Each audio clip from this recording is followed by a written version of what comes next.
주 너를 지키리 주 너를 지키리 아무 때나 어디서나 주 너를 지키리 늘 지켜주시리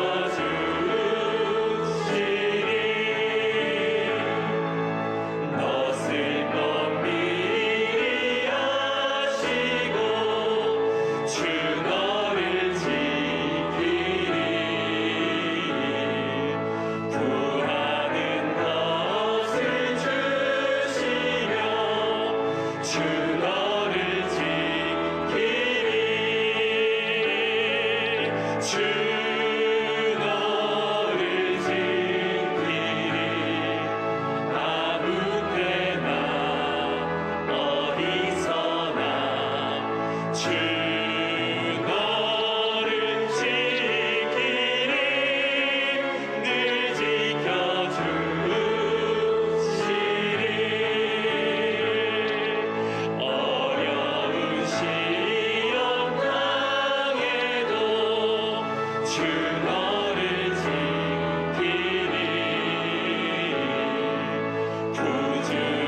자, 마가복음의 중요한 분기점에 와 있습니다. 지난 주간에 우리는 베드로가 주는 그리스도시요 살아계신 하나님의 아들입니다, 이렇게 멋진 신앙의 고백을 했습니다. 신앙 고백이 참 중요하죠. 뿐만 아니라 이 신앙 고백으로 끝나는 것이 아니고, 신앙 고백이 있으면 그 고백에 자신의 삶을 걸어야죠. 고백 다음에 삶이 따라와야 되죠. 특별히 그리스도는 누구이신가? 그리스도가 누구이신지 알면 그 다음에 우리에게 따라오는 게 있어요. 그리스도가 전적으로 누구이신지를 알면 그러면 우리는 어떻게 살 것인가? 우리의 삶이 나와야 되는 것입니다. 이제 제자들의 삶의 이제 모습을 보여야 될 때입니다. 자, 오늘 이 베드로 고백 이후에 예수님이 이제 하신 말씀이 뭡니까? 곧 십자가에 죽으실 것을 제자들에게 알리십니다. 그 당시에 이 장로, 서기관, 제사장들, 이 종교 기독권 이 지도자들에 의해서 이제 붙잡히시고 고난당하시고 죽으시고 다시 살아나실 것을 이제 제자들에게 가르쳐 주셨습니다. 이제 곧 십자가가 목전에 다가오고 있죠.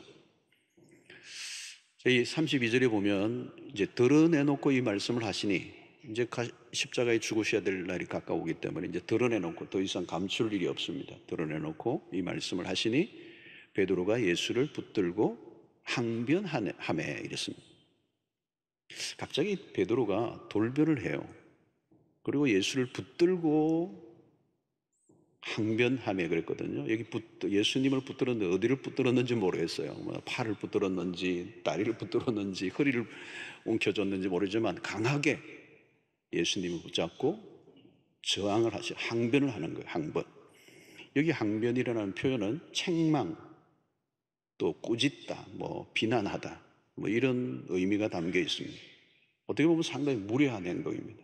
상당히 무례한 행동. 근데 베드로가 스승에게 이런 막 붙들고, 옛날에 이전역 보면 간하여 이제 저항을 하는 모습이거든요. 이게 숨겨져 있던 게 폭발한 것 같아요. 당황스러운 장면이 벌어졌는데 스승과 제자의 충돌이 지금 벌어진 겁니다. 베드로는 이런 거죠. 예수님이 지금 무슨 말씀하는 겁니까? 당신이 죽는다니요? 죽으면 안 됩니다. 우리가 당신 따라 여기까지 왔는데 죽다니요? 지금 잘 되고 있는데 무슨 얘기라는 거예요? 대들듯이 지금 따지고 있는 겁니다. 다른 제자들도 예수님이 베드로의 행동을 말리지 않은 것으로 보면 베드로와 같은 입장이었던 것 같아요. 이때 예수님의 반응이 굉장히 더 스트롱합니다. 33절에 예수께서 돌이키사 제자들을 보시며 베드로를 꾸짖어 이르시되 사탄아 내 뒤로 물러가라. 내가 하나님의 일을 생각하지 아니하고 도리어 사람의 일을 생각하는도다 하시고 대충돌이 일어났습니다. 예수님이 어떻게 얘기하십니까? 사탄아 내 뒤로 물러가라. 이것처럼 심한 말이 없죠. 자, 이것은 다리를 씌는 정도가 아닙니다. 사탄아. 예수님이 막말을 하신 겁니까? 예수님은 그냥 말을 내뱉는 분이 아니시죠. 졸지에 베드로가 사탄이 되었습니다. 자, 어떻게 보면 베드로는 예수님을 생각해서 한 행동으로 보여요. 예수님이 죽으시다니요. 또 겟세마네 동산에서 기도하신 후 내려오실 때도 마찬가지예요. 베드로가 대제사장의 길을 자른 일도 예수님을 보호하겠다고 한 행동입니다. 자, 그런데 예수님은 어떻게 베드로에게 사탄아 내 뒤로 물러가라. 자, 이것은 타협의 여지가 없는 것입니다. 자, 여기에 우리가 베드로를 향하여 예수님이 왜 사탄아 물러가라 했을까? 자, 베드로의 생각이 사탄의 생각과 일치했기 때문입니다. 사탄의 시각을 닮아 있어요. 베드로의 행동은 사탄의 생각을 반영한 것입니다. 아군인데 적군처럼 행동하는 사람들이 있어요. 베드로 자신은 예수를 돕고자 했는데 실제로는 마귀를 도와주는 엑스맨. 자, 40일 금식 후 마귀의 3가지 시험에서 예수님은 사탄아 물러가라 하셨어요. 마태복음 4장 10절에 보면 이에 예수께서 말씀하시되 사탄아 물러가라 기록되었으되 주 너희 하나님께 경배하고 다만 그를 섬기라 하였느니라. 사탄의 목적은 무엇입니까? 하나님의 구원을 방해하는 것입니다. 돌이 떡이 되게 하라, 높은 곳에서 뛰어내리라, 천하만국의 영광을 보여주며 자기에게 절하라. 이 세 가지 마귀의 시험의 공통점은 뭔가 하면 십자가 없는 영광입니다. 마귀는 힘을 통한 목적 달성을 부추깁니다. 십자가보다 쉬운 길이 있다고 유혹하는 거죠. 여러분, 사탄은 다른 길이 있다고 교묘하게 속이고 있는 겁니다. 베드로 역시 마찬가지죠. 힘 없는 메시아보다 힘센 메시아를 원했습니다. 십자가에 매달려 고통하는 메시아를 따르고 싶지 않아요.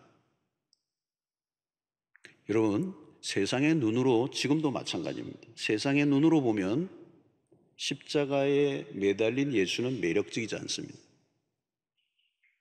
인간은 연약함을 받아들이는 걸 좋아하지 않습니다. 2000년 전이나 지금이나 십자가는 매력적이지 않습니다. 우리는 예수를 믿었기 때문에 십자가는 너무도 아름답지만 그 이전에 세상적 관점에서 십자가는 매력적이지 않아요. 십자가는 여전히 미련하게 보입니다.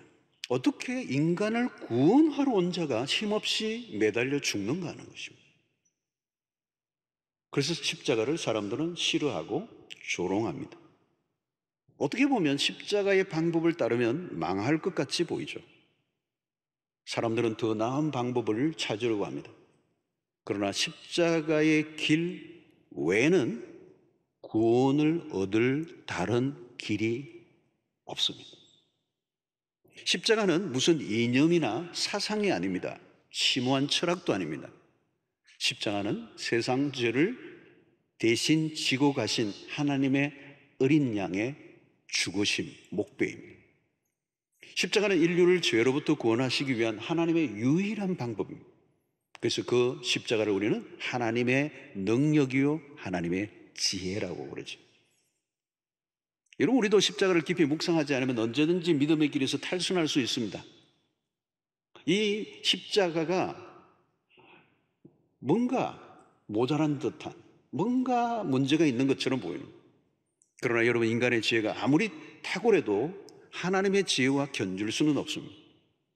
당연히 십자가를 인간의 이성으로 판단해서도 안 돼요. 인간의 교만은 십자가를 무시하게 됩니다. 구약의 예언자들은 그리스도는 이미 고난받은 종으로 묘사되어 있습니다. 이사야 52장 후반부터 53장 앞부분까지 고난받는 종의 모습을 그려주고 있습니다. 십자가가 기준이고 답이라는 거죠. 오직 십자가로만 구원의 길이 열린다. 하나님이 이루어 가시는 방식과 인간이 생각하는 방식이 전혀 다름을 오늘 이 베드로의 반응을 통하여 보여줍니다. 베드로는 십자가를 거부했습니다. 자기도 모르게 사탄의 일에 동조한 것입니다. 십자가를 거부하는 일은 하나님을 대적하는 일이 됩니다. 베드로는 아직 그리스도를 따를 준비가 되지 않았어요. 십자가를 이해하지 못한 것입니다. 결국 어떻게 되죠? 예수님이 십자가를 지실 때 예수를 부인하고 도망을 치고 맙니다. 마가는 이 성경을 여기서 기록하면서 이미 베드로가 부인할 것을 여기서부터 암시해 주고 있습니다. 성도 여러분, 지금도 사탄이 하는 일이 뭔지 아십니까? 십자가를 피하라는 겁니다. 다른 길이 있다. 하나님의 일보다 사람의 일을 생각하게 하는 것입니다. 그래서 우리는 십자가에 집중하지 않으면 사람의 생각, 사탄의 생각을 하게 되는 것입니다. 사탄의 전략에 말려들게 됩니다. 여러분, 예수님의 곁에서 개인적으로 사사를 받았던 제자가 사탄의 편에 섰다는 걸 생각해 보세요. 자신도 모르게 사탄의 편에 있는 거예요. 얼마나 섬찟한 일입니까? 나는 하나님의 일을 한다고 하는데 사탄의 일을 도울 수가 있습니다. 항상 그럴 위험이 있어요. 하나님의 길인가 마귀의 길인가, 기준은 십자가입니다. 지금도 사탄은 속입니다. 너가 가고 싶은 길을 가라. 너가 좋은 길을 선택하라. 여러 길들이 있다. 오직 예수가 아니다라고 가르치는 거예요. 사랑하는 성도 여러분, 둘 중 하나요. 두 길을 같이 갈 수는 없어요. 십자가의 길을 거부하는 순간 자신의 왕국을 세우게 됩니다. 항상 질문을 해야 돼요. 내가 그리스도를 따를 것인가? 아니면 내가 원하는 길을 갈 것인가? 자, 오늘 예수께서 십자가의 길을 가려고 하면 어떻게 해야 하는지를 34절에 구체적으로 알려주고 있습니다. 자, 34절을, 이 구절은 참 유명한 구절입니다. 우리가 꼭 외워야 될 구절인데요. 한번 함께 읽도록 하겠습니다. 무리와 제자들을 불러 이르시되 누구든지 나를 따라오려거든 자기를 부인하고 자기 십자가를 지고 나를 따를 것이니. 참 귀중한 구절이에요. 한 번만 더 읽으면 외워질 수도 있습니다. 한 번 더 하겠습니다. 시작. 무리와 제자들을 불러 이르시되 누구든지 나를 따라오거든 자기를 부인하고 자기 십자가를 지고 나를 따를 것입니다. 아멘. 자, 이 구절이 제자도의 원리, 제자도의 핵심을 가르쳐줘요. 누구든지 나를 따라오리거든. 중요한 전제예요, 여러분. 누구든지 나를 따라오리거든. 여러분, 누구를 따를 것인가? 굉장히 중요한 주제예요. 누구를 따를 것인가? 성도 여러분, 따를 만한 분을 만난 적이 있습니까? 세상에서? 누구를 따를 만한, 정말 따르고 싶다. 여러분, 왜 사람들이 방황합니까? 방황하는 이유는 내가 진정으로 따를 만한 사람을 만난 적이 없기 때문에. 여러분, 따를 만한 분을 만나면요, 그분 따라가면 돼요. 쉬워요, 쉬워. 그분이 걸어간 그 길만 가면은 뭐 어려움이 없잖아요. 그대로 하면 되잖아요. 여러분, 우리의 인생의 가장 큰 혼란은 진정으로 따를 분이 없다는 거예요. 뭐 대단해도 인간은 언제나 우리를 실망시키는 일이 많아요. 여러분, 우리의 계획과 목표를 잘못 세워서 인생이 곤란한 게 아니에요. 따를 만한 분을 만나지 못했기 때문에. 세상에서는 나를 따르라 그런 사람이 많죠. 근데 믿을 수가 없어. 오늘 우리에게 주님은 나를 따라오리거든. 진정으로 따를 만한 분은 오직 예수 그리스도예요. 예수를 따를 때 우리의 인생이 달라집니다. 우리를 예수 그리스도를 따르기만 한다면 우리의 삶에 많은 혼란과 갈등과 방황이 끝이 날 거예요. 예수를 따라가기만 하면 우리의 삶에 질서가 잡힐 거예요. 예수를 따르기만 한다면 우리에게는 최종적인 승리가 주어질 것을 확신합니다. 자, 마가는 계속 제자도를 가르치고 있는 거죠. 제자와 군중을 구별시키고 있는 겁니다. 복음서를 읽는 사람들에게 모두가 이 도전을 하는 거예요. 당신은 제자인가 무리인가? 누구를 따르고 있는가? 여러분, 제자는 적극적으로 그리스도의 삶을 따르는 사람들이에요. 오늘 이 제자도의 가장 핵심적인 원리는 두 가지예요. 첫 번째는 자기를 부인하고, 그리스도를 따르려고 하면 자기를 부인해야 된다는 거예요. 여러분, 그냥 그리스도를 따를 수가 없어요. 자기 부인이 먼저 와야 돼요. 자, 여러분, 우리의 삶의 문제는 어디에 있습니까? 항상 자아예요. 자아. 이 에고라고 그러죠. 여기서 자아란 어떤 자아냐면 십자가로 처리되지 않은 자아를 말합니다. 다시 말하면 죄에 대해서 살아있는 자아, 죄의 지배를 받고 있는 자아, 이 에고. 그러므로 자기 부인이라는 말은 뭐냐면 자중심적 삶을 포기하는 것입니다. 중심 이동이 일어나야 돼요. 자기 중심에서, 자중심에서 그리스도 중심으로 이동을 하는 거예요. 자기 부인을 한다면 더 이상 자기를 위해 살 수가 없습니다. 모든 행동의 목표가 그리스도가 되는 것입니다. 바울의 고백처럼 내게 사는 것이 그리스도니, 그런 표현이에요. 자신의 야망을 그대로 가진 채 그리스도를 따를 수는 없습니다. 자기의 목적을 가지고 있으면 그리스도를 따르기보다 그리스도를 이용할 수 있습니다. 제자는 자기 목적이 따로 있어서는 안 돼요. 그러므로 이 자기 부인은 아주 어려운 대목입니다. 어려운 대목. 주님을 따르는 일의 최대 걸림돌입니다. 최대 걸림돌이 자아예요. 여러분, 왜 우리가 열심히 삽니까? 그 열심의 동기를 한번 확인해 보세요. 사람들은 자신의 삶의 성취를 위해 노력합니다. 자신을 극대화하기 위해서 살아갑니다. 성공을 다 원하죠, 여러분? 성공이 무엇이 성공입니까? 세상이 말하는 성공이란 자기 실현입니다. 죽도록 공부하고 일하는 내면에는 자기 실현에 대한 욕망이 있어요. 우리는 남들보다 돋보이는 것을 성공이라고 말합니다. 우리의 모든 문화 안에서 깊이 뿌리 내리고 있는 게 무엇입니까? 너를 돋보이게 하라는 거예요. 너의 탁월함을 입증하라는 거예요. 비교의 우위에서 우위를 차지해라. 너의 존재를 극대화시키라. 여러분, 그 한가운데는 무엇이 있는가 하면 자존심이 있습니다. 자세히 보면 이 죄된 자존심을 확장하는 일에 모든 것을 쏟아넣습니다. 세상은 자기 자랑의 문화로 만연합니다. 가만히 보십시오. 모두 대화는 하고 있는 것 같은데 자기 얘기에 함몰되어 있습니다. 자기 이야기에 자기가 빠져 있어요. 자연히 다른 사람의 이야기를 듣고 싶어 하잖아요. 내가 최고가 되는 것, 최고인 것처럼 보이려고 애를 쓰는 삶. 그래서 자기를 마케팅하는 시대예요. 과장된 이력서가 난무합니다. 어쩔 수 없이 조작이 일상화될 수밖에 없죠.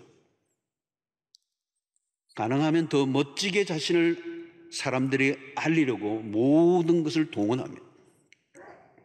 인기스타나 정치인들만 그렇게 노력하는 게 아니에요. 이것은 인간의 원초적인 욕망이에요. 오늘날 정신적 질병이 이전보다 더 만연하는 원인 중 하나는 지나친 자아중심적 문화에서 비롯된 것입니다. 에고예요. 자아중심적 자존심을 더 세워가고자 노력하는 이 문화. 자아중심에 치우칠수록 욕구불만에 사로잡힐 수밖에 없고 이 병든 자아는 결코 어떤 것으로도 채워지지 않습니다. 오늘날 소비주의적 문화는 이 병든 자아를 채우는 일에 대체물들을 끊임없이 생산하여 사람들에게 제공합니다. 사람들은 계속 자신이 원한 것을 찾고 또 찾죠. 이제는 소비주의가 사람들에게 프로그램화되어 있어요. 여러분, 이 신앙생활 안에도 이 소비주의가 들어와 있습니다. 예수를 위해 내가 무엇을 할 것인가 보다 예수가 나를 위해 무엇을 해 주실 수 있는가에 더 관심이 있어요.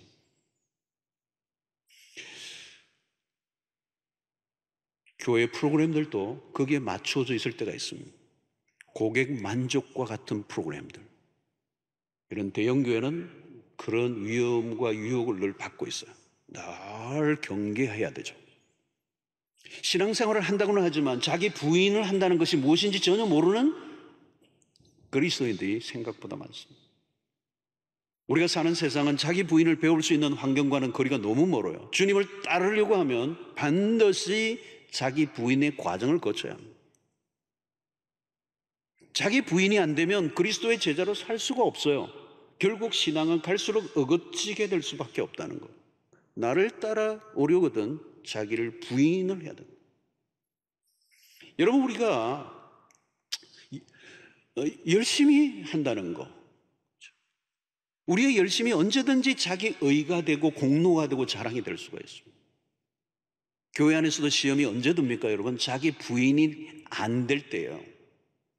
우리의 자아가 늘 꿈틀거리고 올라오는 게 문제입니다. 나를 드러내고 싶고 내 힘을 자랑하고 싶어져. 교회 안에서 우리가 주님의 일을 열심히 하는 것까지는 그런 대로 다 해요. 할 수 있어요. 근데 문제는 그 다음에요. 열심히 수고하고 난 다음에 자기를 부인하는 일이 어려워요. 나의 수고가 가려지면 참기 힘들어요. 섭섭해지는 일들이 일어나요. 보상을 받고 싶어져요. 왜 예수님이 그렇게 바리새인들을 싫어하셨는가? 그들의 열심은 자기 숭배로 발전되었기 때문에. 자기 부인이란 자신의 존재가 묻혀지는 것을 받아들이는 것.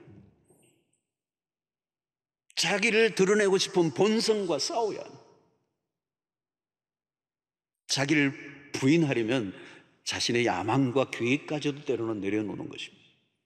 사업을 하든 자녀 교육을 하든 목회를 하든 인간적 야망이 들어가기가 쉬워요.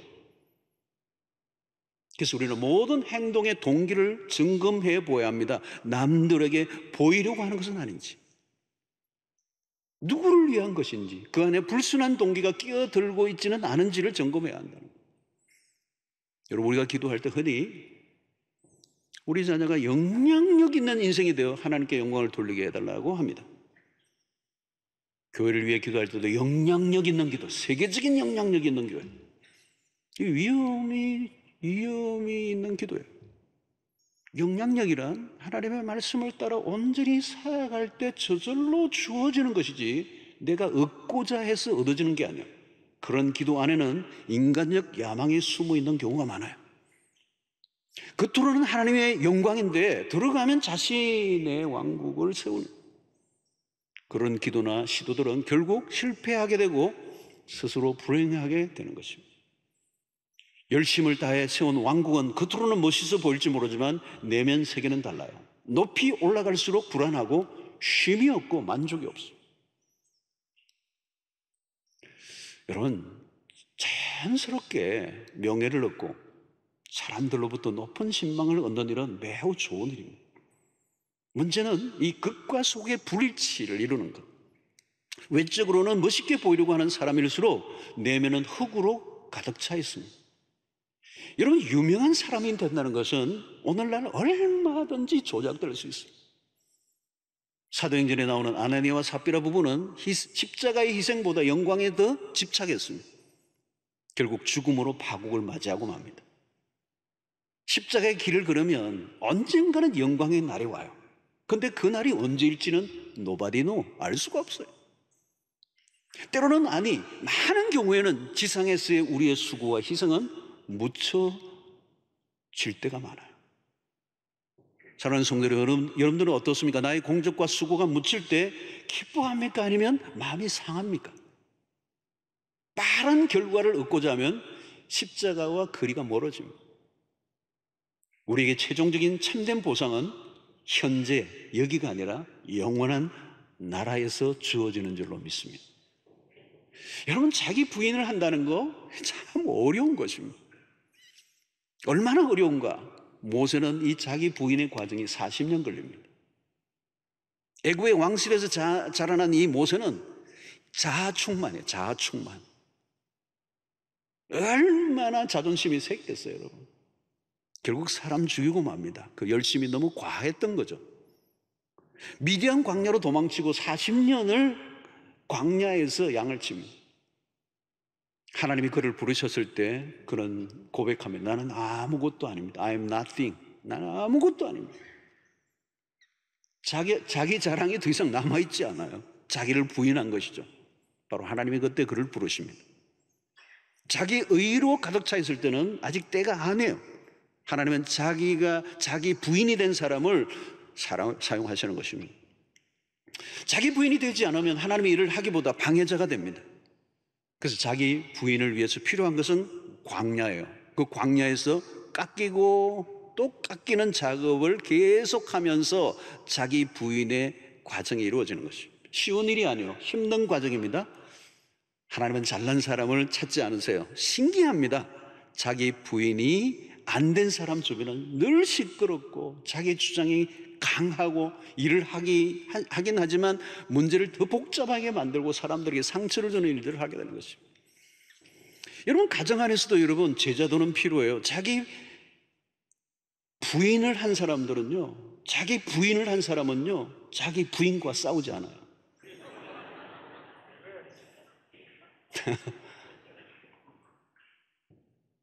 아멘하는 남편들이 거의 없습니다. 자기 부인을 하면요 다른 사람과 싸우지 않아요. 자기 부인이 됐기 때문에요. 자기 부인이 된 사람은요 기꺼이 순종을 해요. 순종의 삶은 자기 부인에서 가능한 겁니다. 어떻게 순종이 가능해요? 자기 부인을 한 사람은요, 화를 낼 일이 없어요. 억울한 일도 없어요. 성도 여러분, 자기 부인은요, 잃어버리는 삶이 아니에요. 얻는 삶이에요, 결국은. 여러분, 자기를 부인해야 비로소 자기가 누구인 걸 알 수 있습니다. 자기를 부인할 때 진정한 자아를 찾습니다. 자기를 부인하지 않고 만족을 시키려고 하면 할수록 자기를 속여야 합니다. 거짓된 자아를 만족시키려고 몸부림쳐 보십시오. 만족을 할 수가 없어요. 자기 부인을 하면 할수록 그리스도는 더 선명하게 드러납니다. 그때 진정으로 자기다운 삶을 살 수가 있는 것입니다. 그러므로 자기 부인은 끝이 아니에요. 자기 부인은 새로운 삶의 시작이 됩니다. 자, 자기를 부인하고 그 다음에 뭘까요, 여러분? 자기 십자가를 지고 나를 따를 것입니다. 여러분, 자기 부인으로 끝나면 안 됩니다. 자기 부인을 하는 이유는 자기 십자가를 지기 위해서예요. 주님을 따르는 사람은 반드시 십자가를 지고 따라가야 합니다. 십자가를 무시하고 주님을 따를 수 없습니다. 근데 오늘 얘기 뭐예요? 자기 십자가를 지고예요. 모두가 져야 할 십자가가 있다는 거예요. 자기에게. 여러분, 자기가 지고 가야 할 십자가는 무엇입니까? 가끔 오해하는 사람들이 있습니다. 어떤 사람도 우리 집에 애를 먹이는 남편이 나의 십자가라고. 어려운 일을 당하면 그게 나의 십자가로, 사랑방에 자기가 마음에 안 드는 사람이 있으면 그게 십자가라고. 때로는 자신의 삶의 어떤 약점이나 질병을 십자가로 여깁니다. 소극적으로 보면 십자가라고도 할 수 있지만, 그러나 성경이 말씀하는 십자가는 그 이상이에요. 십자가인지 아닌지 무엇을 알 수가 있습니까? 철저히 그리스도가 기준이십니다. 그리스도의 십자가는 어떤 것입니까? 예수님 당신 자신을 위해 고통을 당하신 게 아니에요. 여러분은 그리스도를 철저히 따라가야 합니다. 비아 돌로로사, 그리스도가 가셨던 그 길을 따라가는 거예요. 그리스도가 십자가에서 당하셨던 것을 우리가 당할 수는 없어요. 그러나 그런 유사한 경험은 우리가 할 수 있어요. 주님의 길을 걸어갈 때, 주님의 삶을 따라갈 때 우리에게 배신을 경험할 수가 있어요. 오해를 받을 수가 있고, 때로는 처절한 외로움 속에 빠질 수도 있어요. 믿음으로 살아가려고 할 때 버림받음의 경험을 할 수도 있고, 멸시와 조롱을 받을 수도 있고, 때로는 그리스도 때문에 겪는 수치와 고통이 찾아올 수도 있습니다. 여러분, 십자가의 길은 참으로 위험합니다. 꽃길이 아니고요, 불편한 삶이에요. 척박하고 좁은 길입니다. 지금까지 편안한 길만 걸어왔다면 십자가와 거리가 먼 삶일지도 모릅니다. 십자가를 붙드는 순간 내가 소중하게 여기던 것을 잃어버릴 수도 있어요. 나와 함께하던 사람들 중에 상당한 사람들이 나에게 등을 돌릴 수도 있어요. 배우자와의 갈등이 이전보다 더 심각해질 수도 있어요. 그리스도인의 삶을 살아갈 때 사람들로부터 무시를 당하고 핍박을 받는다면 그건 십자가의 길이에요.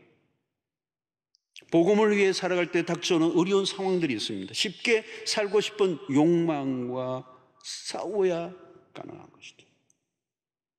사랑하는 성도 여러분, 신앙생활을 하면 할수록 쉬워집니까? 어려워집니까? 기독교는 쉽게 사는 길을 가르쳐주지 않습니다. 자기 십자가를 지고 나를 따를 것입니다. 성도 여러분, 예수님이 십자가로 가까이 갈수록 사람들은 하나둘 떠났습니다. 예수님 곁을. 그들의 생각했던 길이 아니기 때문입니다. 오늘 우리도 마찬가지예요. 어쩌면 무거운 주제일 수도 있지만 한 번은 우리는 십자가 앞에 우리의 신앙을 점검해 보아야 합니다. 십자가는 지식의 문제가 아니고 삶의 문제입니다. 교리의 문제가 아니라 일상에서 풀어내야 될 우리의 신앙의 핵심적인 주제입니다. 요즘 어떻습니까? 여러분, 믿음의 여정을 확인해 봐야 돼요. 안일한 신앙으로 신앙을 대하고 있지는 않은지, 이 편의주의 문화 안에 갇혀 있지는 않은지, 이 세속화의 물결이 우리를 뒤덮고 있는지는 않은지, 쉽게 살 수 있는 길이 있다고 끊임없이 유혹하고 손짓하는 마귀의 유혹 앞에서 그 모든 유혹과 싸워 십자가를 선택하는 것. 여러분, 직장에서도 그냥 일상적인 직업인으로만 활동하면 별 어려움 없이 지날 수 있습니다. 그러나 내가 그리스도를 위해 무엇인가 하려고 하면 져야 할 십자가가 생기게 되어 있습니다. 불편하고 귀찮은 일이 생겨요. 억울한 일이 생겨요. 십자가의 길은 한마디로 죽는 길입니다. 그래서 유명한 독일의 저항 목사였던, 히틀러 시대의 저항 목사였던 디트리트 본 히프 목사는 나를 따르라 라는 책에서 이렇게 얘기합니다. 그리스도께서 우리를 부르실 때 와서 죽으라고 명하신다. 그리스도를 따르는 길은 그리스도를 위해 죽는 길입니다. 사랑하는 성도 여러분, 우리의 삶을 바라보면 십자가를 지지 않아도 인생의 고난이 찾아와요. 고통의 문제는 끝도 없이 밀려옵니다. 인생 자체가 고통의 여정입니다. 그렇다면 우리는 이왕이면 주를 위한 십자가를 지고 가는 삶이 훨씬 더 낫지 않을까요? 십자가로 해서 너무 거창하게 생각하지 말고 일상의 작은 것들 안에서도 십자가를 지는 훈련을 하는 것입니다. 주님은 내가 원하지 않지만 어디론가 데리고 가실 때가 있어요. 내가 살고 싶은 곳이 아니라 살고 싶지 않지만 살아가라고 하는 곳이 있는 거죠. 요한복음 21장 18절에 내가 진실로 진실로 내게 이르노니 내가 젊어서는 스스로 띠띠고 원하는 곳으로 다녔거니와 늙어서는 내 팔을 벌리리니 남이 내게 띠띠우고 원하지 아니하는 곳으로 데려가리라. 내가 원하는 삶이 아니라 주님이 있으라고 하는 곳에 서 있는 것, 바로 그것이 십자가의 길입니다. 나에게 유익한가 아닌가는 주제가 아니에요. 주님은 나만의 행복보다 다른 사람을 위해 희생을 요구하고 있는 것입니다. 십자가를 지고 가는 삶은 내가 원하는 삶을 포기하라는 것이죠. 때로는 나의 꿈을 접을 수도 있어요. 때로는 예수 때문에 물질적 손해를 볼 수도 있어요. 분명히 내가 사회적으로는 갑의 자리에 있음에도 불구하고 을처럼 행동할 때가 있어요. 왜요? 예수 때문에. 왜 그런 길을 걸어야 합니까? 왜 우리가 그렇게 억울하고 손해보고 우리가 무시를 해도 그 길을 걸어야 합니까? 예수께서 그 길을 가셨기 때문에. 예수께서 우리에게 보여주신 삶이기 때문에. 예수의 길은 세상의 길과 전혀 다른 것입니다. 베드로는 그게 못마땅한 것이었죠. 미련해 보이고 매력적이지 않아 보이고 무시해버렸죠. 그 길이 주님이 걸어가셨던 길이기 때문에. 성도 여러분, 자기를 부인하고 자기 십자가를 지고 가는 삶은 어려운 길입니다. 그러나 십자가는 십자가로 끝나지 않습니다. 십자가 이후에 영광이 있습니다. 로마서 8장 17절의 말씀이죠. 자녀이면 또한 상속자, 곧 하나님의 상속자요 그리스도와 함께 한 상속자니 우리가 그와 함께 영광을 받기 위하여 고난도 함께 받아야 할 것입니다. 그리스도의 길을 따르고 있다면 장래에 소망이 있습니다. 예수의 이름 때문에 받은 고난이 있다면 낙심하지 마세요. 제대로 가고 있는 거예요. 그 길의 끝에 다가올 영광이 있다는 거예요. 십자가의 길은 두려운 길입니다. 그러나 홀로 가는 길이 아니에요. 십자가의 무거운 짐을 우리 주님이 함께 져주십니다. 예수의 제자로 산다는 것은 특권 중에 특권이에요. 십자가의 길 끝에 영광이 기다리고 있기 때문에. 부족하지만 예수의 제자로 살고자 애를 쓴다면 주께서 우리에게 은혜를 주실 줄로 믿습니다. 십자가의 길을 걷는 사람들이 경험하는 독특한 은혜가 있어요. 주님의 위로입니다. 주님은 우리가 지고 있는 십자가의 무게를 아십니다. 주님 우리의 고통을 이해하시는 분이십니다.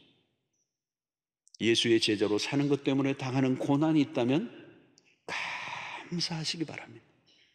내가 그때 가장 그리스도를 닮아 있을 가능성이 높습니다. 나는 제자인가? 오늘 이 질문을 우리 각자에게 던져보아야 합니다. 항상 십자가의 길을 피하라고 하는 사단의 유혹과 싸워야 돼요. 우리는 항상 십자가의 편에 서야 합니다. 우리 주님이 부르십니다. 이제 나를 따를 준비가 되었는가? 나를 따르라. 이 혼돈의 시대, 모두가 길을 잃어버렸습니다. 누구를 따라갔어요? 어떤 유행을 따라갔어요? 어떤 철학과 사상과 이념을 따라갔어요? 길을 잃어버려요. 인간이 만든 것은 다 답이 없어요. 오직 참된 길은 예수 그리스도예요. 그분만이 우리를 승리의 길로 인도해 주십니다. 그분만이 우리를 나를 따르라고 말씀하십니다. 그분을 따를 때 그 인생이 가장 승리의 인생이 될 것이고 복된 인생이 될 줄로 믿습니다. 우리가 참으로 따를 분은 한 분밖에 없어요. 예수 그리스도예요. 그분이 오늘 우리에게 나를 따르라고 말씀하십니다. 그 길이 쉬운 길은 아니에요. 그러나 그 길을 가고자 선택하고 우리가 그 길을 걸어가면 주님이 그 길에 함께 해주시고 그 길을 걷고 승리하도록 마지막까지 골 지점까지 우리를 인도하시기 위해서 우리 주님이 우리 인생의 짐을 함께 져주실 줄로 믿습니다. 수고하고 무거운 짐진 자들아 다 내게로 오라. 내가 너희를 쉬게 하리라. 내가 주는 그 짐은 쉽고 가볍다고 말씀하세요. 왜요? 주님이 대신 함께 져주시기 때문에. 십자가 길이 멀리 보면 힘들어 보이지만 그 길만이 우리를 유일하게 승리할 수 있는 보장된 미래가 있는 그 길이기 때문에 주님은 오늘 담대하게 우리를 향하여 나를 따라오라. 주님을 따라가는 여러분들 되시길 축원합니다. 자, 오늘 이 시간에 함께 이 말씀을 생각하며 좀 기도하는 시간을 갖겠습니다. 우리의 신앙의 생활을 다시 한번 검증하기를 원합니다. 나는 무엇을 따르고 있습니까? 누구를 따르고 있습니까? 따를 만한 것을 따르고 있습니까? 무엇을 붙잡고 있습니까? 주님 이 시간에 내가 주님을 따르기로 다시 한번 결단합니다. 주님의 길을 걷고 싶습니다. 십자가의 그 길을 따르겠습니다. 날마다 나의 욕망을 거절하고 죄된 자존심 중심으로 살아갔던 내 인생을 거부하고 나를 부인하고 날마다 나에게 주신 그 십자가를 달게 지고 따라가게 하여 주시옵소서. 승리의 길로 가게 하여 주시옵소서. 우리 함께 기도하는 시간을 갖겠습니다. 하나님 아버지 감사합니다. 우리에게 주신 말씀을 통하여 우리 모두가 주님의 길을 따라가기를 원합니다. 우리의 유일한 승리신, 우리의 유일한 길이신 주님을 우리가 따라가게 하여 주셔서 이 혼란하고 복잡하고 요동치는 세상에서 길을 여린 자들이 얼마나 많습니까? 우리로 하여금 참된 주님을 만나게 하여 주시고 그 길을 따르게 하시니 감사합니다. 날마다 나의 중심에 있는 그 자아가 죽게 하여 주시고 날마다 주님 안에서 우리의 십자가로 죽고 또 죽고 그래서 내 안에 그리스도가 사는 은혜가 있게 하여 주시고 날마다 죽노라고 했던 그 바울의 고백이 우리에도 일어나게 하여 주시기 원합니다. 내 삶에 주어진 그 십자가의 길을 당당하게 걸어가게 하시고 편하고 아니라고 하나님 우리에게 떠오는 수 없는 사단의 유혹을 이겨내는 하나님의 군병들이 되게 하여 주시옵소서. 하나님 아버지 시간에 놀라운 주여 결단하는 주의 백성들의 마음을 받아주시고 승리하는 길로 모두가 나가게 하여 주시옵소서. 길을 잃어버린 시대 가운데 우리를 참 길로 인도하신 예수 그리스도 그 십자가의 길을 우리도 따라갈 수 있는 결단을 하는 이 시간 되게 하여 주시옵소서. 그 길 외에는 구원이 없고 그 길 외에는 우리에게 소망이 없음을 깨닫게 하여 주시옵시고 예수의 제자로 그리고 우리 자신을 날마다 부인하고 십자가를 지고 끝까지 완주하는 믿음의 선한 군사들이 다 되게 하여 주시옵소서. 예수님의 이름으로 기도하옵나이다. 아멘.